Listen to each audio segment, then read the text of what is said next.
आज के टॉपिक में हम लोग बहुत इम्पोर्टेंट टॉपिक जिसका नाम है न्यूटन लॉज ऑफ कूलिंग। देखो student, Newton laws of cooling का सिंपल कॉन्सेप्ट है कि temperature difference between the surrounding and the object.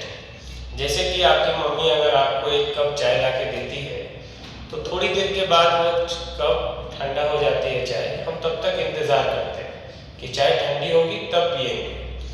मतलब सराउंडिंग का टेम्परेचर इमेजिन करो कि 25 डिग्री रहा होगा और वो जो तुम्हारी चाय है कप, उसकी टेम्परेचर होगा अराउंड 90 to 100 डिग्री सेल्सियस। तो डायरेक्ट तो नहीं पी सकते, चाय जल जाएगी, तो टेम्परेचर डिफरेंस होगा। तो कॉन्सेप्ट बोलता है the rate of loss of heat. जो rate of loss of heat होगा between the object and the surrounding, that is basically concept of Newton laws of cooling। तो न्यूटन लॉज ऑफ कूलिंग को पढ़ने से पहले इसकी स्टेटमेंट देखते हैं। Newton laws of cooling, Newton laws of cooling, topic का नाम है न्यूटन लॉज ऑफ कूलिंग। क्या कहता है न्यूटन लॉज ऑफ कूलिंग? पहले स्टेटमेंट देख लेते हैं।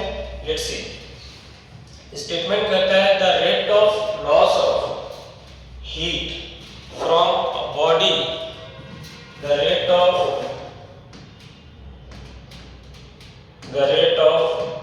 Loss of heat from body is directly proportional to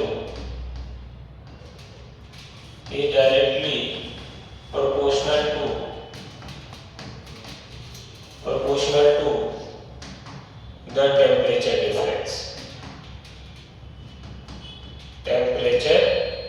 difference between object temperature and surrounding temperature।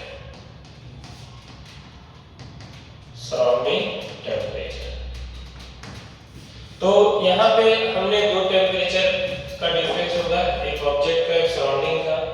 तो the rate of loss of heat from body is directly proportional to the temperature difference between object temperature and surrounding temperature. So अलग अलग book में अलग अलग concept है। हम simple सा concept पहले इसको प्रूफ करते हैं कि कहता क्या है इस कॉन्सेप्ट में। बोला the rate of loss of heat, it means that the rate of loss of heat, जब हीट टाइम के रिस्पेक्ट में डिक्रीज होगा। सो अगर मैं थीटा को मानो temperature, D theta upon D T is directly proportional to temperature difference theta minus theta dash. ये यहाँ पे टेम्परेचर डिफरेंस है थीटा माइनस थीटा डैश, मतलब ऑब्जेक्ट का टेम्परेचर और सराउंडिंग के टेम्परेचर के difference D theta by D T time rate के साथ जो कूलिंग होगा। तो जब प्रोपोर्शनलिटी हटाएंगे तो एक कांस्टेंट आएगा D theta by D T equal to K theta minus theta dash. लेकिन रेट ऑफ कूलिंग होगी हायर टेम्परेचर जो होगा जिसका, उसके साथ लोअर टेम्परेचर के साथ जाएगा। मान लो सराउंडिंग की टेम्परेचर 25 डिग्री है और चाय की टेम्परेचर 80 डिग्री है, तो चाय की टेम्परेचर सराउंडिंग के टेम्परेचर में आने में कुछ टाइम लेगा, दिस टाइम इज टी। तो अगर इसमें डिक्रीज होगी, लॉस होगी, तो हम यहाँ पे अगर माइनस लें तो वो और आसान हो जाएगा, माइनस के थीटा माइनस। तो यहाँ पे कंसीडर करता हूँ delta T is the theta minus theta dash is the temperature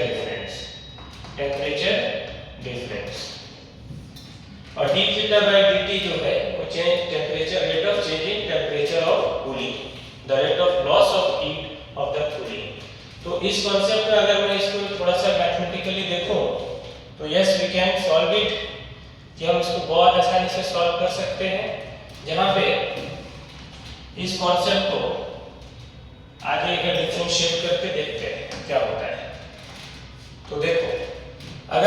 theta अगर इधर होने देते हैं डी थीटा और इस थीटा को इधर ले आते हैं तो थीटा माइनस थीटा डैश और उधर चला गया माइनस के डी टी, सब्स्टिट्यूट कर दिए मैथमेटिकली थीटा को थीटा के साथ। अब इसको इंटीग्रेशन कर देते हैं, इंटीग्रेट बोथ, तो d theta by theta minus theta dash integration क्या हो जाएगा log base b theta minus theta dash, मतलब changing temperature between the object and surrounding temperature equal to minus k is a constant और dt का integration हो जाता है t, dt का इंटीग्रेशन t हो जाएगा प्लस c।